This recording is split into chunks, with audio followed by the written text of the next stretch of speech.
It is time that we steered by the stars and not by the lights of passing ships.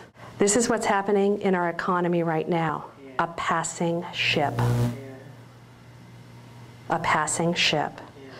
Just like the dogfood.com companies were a passing ship.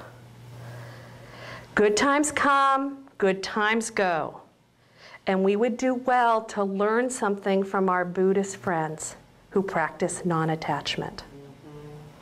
Now, this concept of non-attachment was very difficult for me for a very long time. In our society, we are taught that as we achieve, we get happiness. Okay, I was well versed in that. Our society taught us to achieve, and that's what we do. We try to achieve something, and then when we've achieved it, then we'll be happy.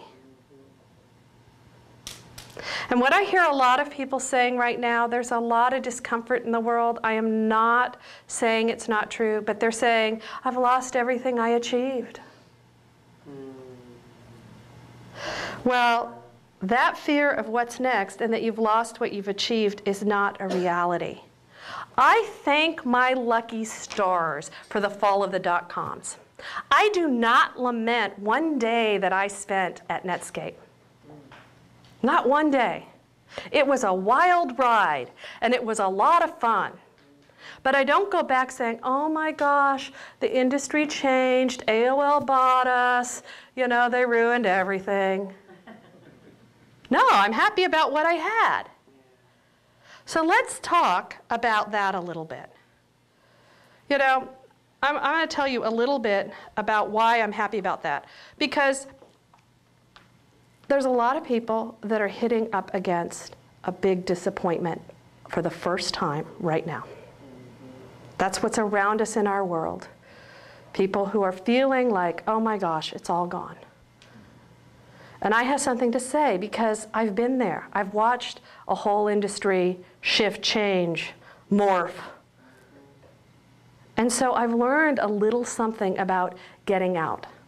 You know, some of you have heard the story about the man who fell in a hole. I don't know how many of you might have heard this one, but it's worth repeating.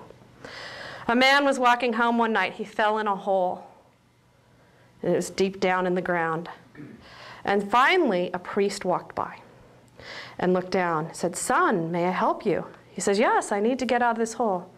"Yes, I will pray for you." Mumbled a prayer and walks on. Man's still in the hole.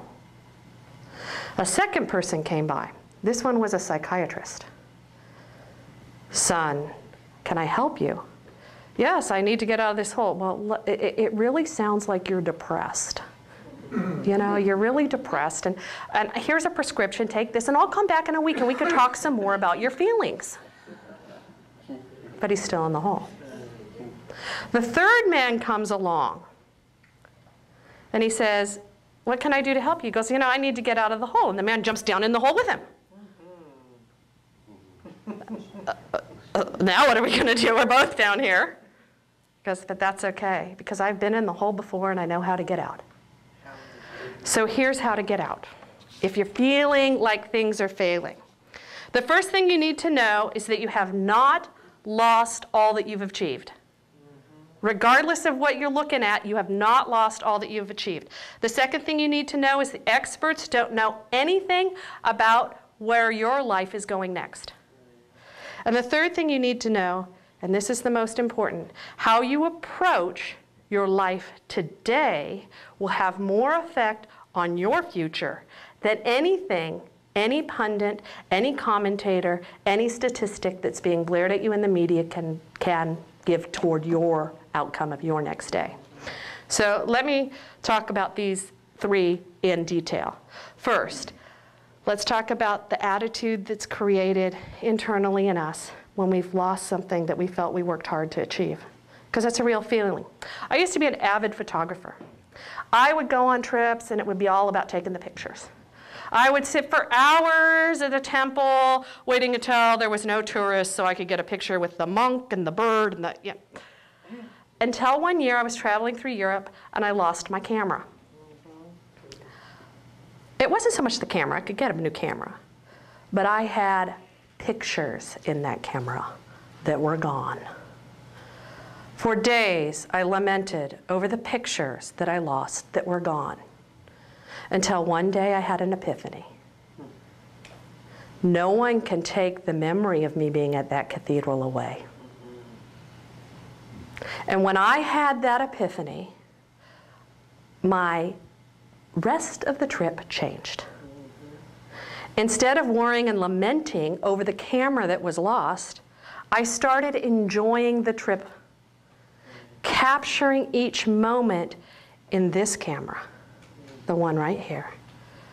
So here's what I say to you about if you've lost something. So it's maybe you were a great real estate person, and now that industry's gone, and you're like, I spent all my life doing that. Maybe you had a business and it's gone now. No one can take away the memories of those times. So what we need to do is reload those images back into our digital camera up here in a way that's powerful in the present. And the way to do that is to reload them in gratitude. Because if you reload them in gratitude for what you have, when you're in gratitude, your inner being shifts.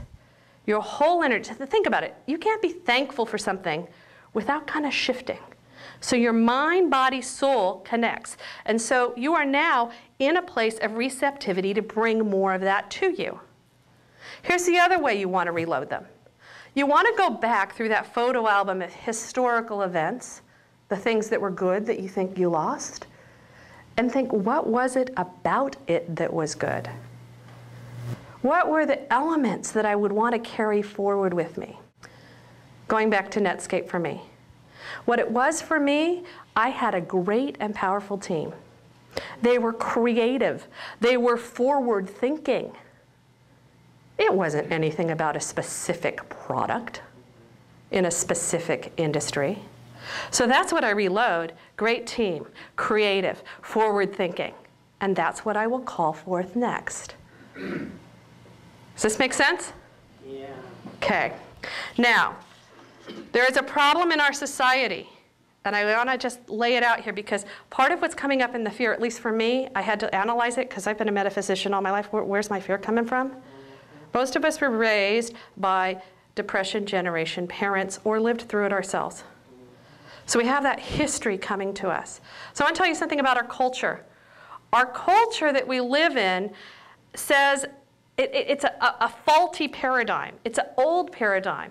Most of our working relationship culture and how we save, etc., actually comes not from our grandparents' generations, but from way, way before that. It is still a culture, a consciousness that we have of the time when someone became an apprentice, and then they got good at their craft, and then they became an artisan, and then they became a master, and then they passed their craft on. Now, that hasn't happened for a long time. More recently, it was when somebody started with one company, worked their way up through the ranks, to eventually get to the gold watch and the pension. That hasn't happened for a long time either. Actually, I looked up on the Bureau of Labor Statistics how many jobs the average baby boomer has. Now, this is for people from the ages that were born either in 1957 to 1964. Just want somebody to guess. Somebody guess. What's the average number of jobs that someone in that age range holds between 18 and 42? Probably about 30. 10.8. Wow. 10.8. So this thing that we're supposed to hold on to our career for some time, then retire, is really been alive for a long time. Yeah.